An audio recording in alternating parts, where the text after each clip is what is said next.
Hey guys, thanks for joining me. This is gonna be a video about this stuff, KAIZEN foam. Let me explain what I'm gonna do with it.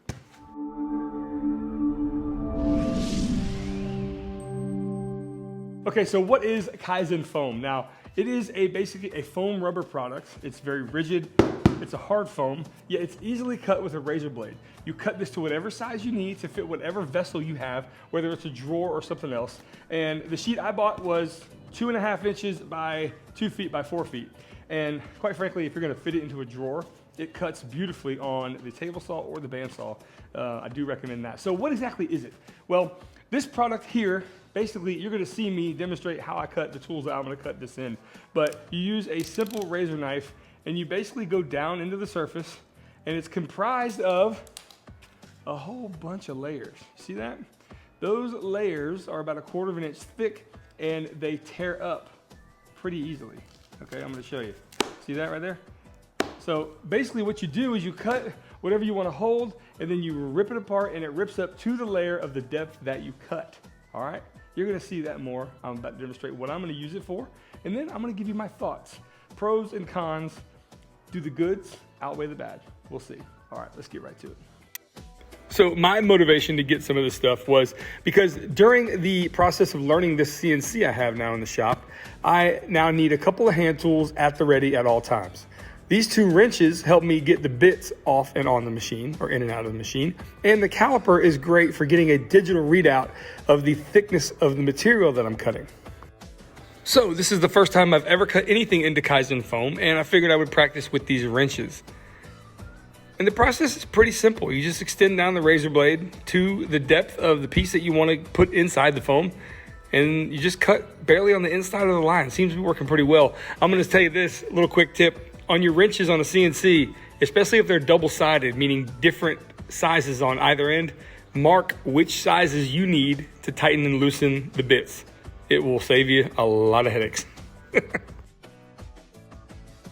So with the calipers in place, I cut a couple more things off camera, and these are some things I need at the ready when I'm using the CNC. Of course, wrenches, caliper, you get that. The hammer or the dead blow, a scraper, and a wire brush. Well, the wire brush helps get sawdust out of the dust boot. Now, moving on to a couple of 12-volt powered drills and a oscillating multi-tool, which really helps get brad nails off of the CNC for sure. Now, I'm gonna cut this, like I said, on the table saw. You could do it on the bandsaw too. You can also do it by hand, but I figured the table saw is a great place to start, giving me a nice even cut that I could fit inside that drawer. Now, when you're setting your marks with drills, make sure the battery is in.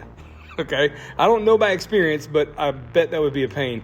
Also, and make sure if you want the drill to sit flush with the battery in, they don't really sit even. So make sure you cut away the drill part a little bit less of a depth than you do the battery part. You can see here, I got the razor extended pretty far down, and then we shorten it a bit to continue on and cut the rest of the drill.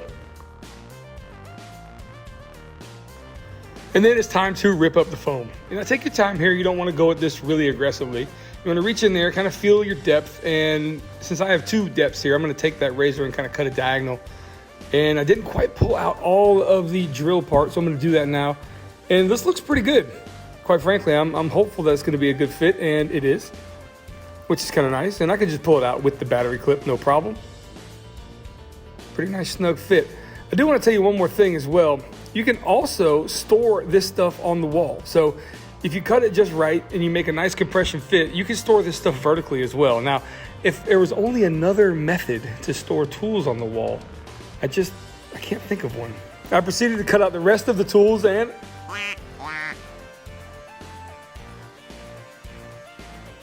there you go. That's what these things look like, all nestled in their homes. Pretty neat stuff. Okay, I know they were in the drawer in the previous clip, but this is how it goes in, nice and easy. And then put the drawer back in place, looking really sharp. Really liking this project. Hey, real quick, before I get into my thoughts and the pros and cons on this KAIZEN stuff, I would like to extend an invitation to you guys. If you're not a part of the really cool intimate group that is my second channel called A Closer Glimpse, I actually made this handheld controller, you know, nice little nestled, it's beautiful, right? Anyway, we have a little bit more relaxed vibe over there, more behind the scenes. I give you guys kind of updates of what I'm working on. If you want to check that out, I'd love for you to be a part of it. really cool conversations as well. And yeah, so the link is down below. When you're done with this video, check it out, subscribe. I appreciate it, and I'll see you on that channel. All right, let's get into the pros and cons. Let's go. Okay, so pros and cons about this system. The pros first, of course. What I absolutely love about this stuff is that it can make you hyper organized. If you want to get a bunch of this stuff and put it in your drawers and put it in things like that CNC handheld holder that I made over there, you can definitely do that, and it will keep you hyper organized. Now, that's a great thing. The other thing I love about it is that it is nice and tidy looking. It's aesthetically pleasing once you get this thing all cut out and ready to go. Now, those are two of the best things that I can think of about this system, but there are some cons to it. Now, one is actually doing the whole process, taking the razor blade, taking your time, making sure you get the lines. It's not difficult, let's just put it that way. But it can be a bit challenging your first time or two using it. And once I will recommend this too. This piece I've had for probably a couple years, and I do recommend if you're going to use it, buy it and then use it, because this was just sitting in a shed, this piece of foam, and I think the layers in between, they actually got stronger. I think the glue got stronger. So I think initially when you buy it fresh foam.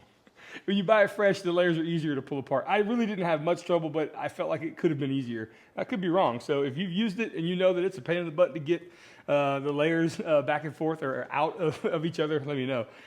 But one of the downsides is that it doesn't utilize the space as well as you might think. Yes, it's hyper organized. Yes, you know when things are missing. That's great. But you can fit more in this drawer or in this drawer than what's in here. And you don't want to make the KAIZEN walls too thin either, or they're just going to break apart. So you want to leave yourself some room for things to have their place. Really, that's about it. That's all I got for you guys. This was my first foray into this, and I like it a lot. I think it's one of those products where, again, not sponsored at all. I can't even remember where I got this. I think I got it at Woodcraft, quite frankly.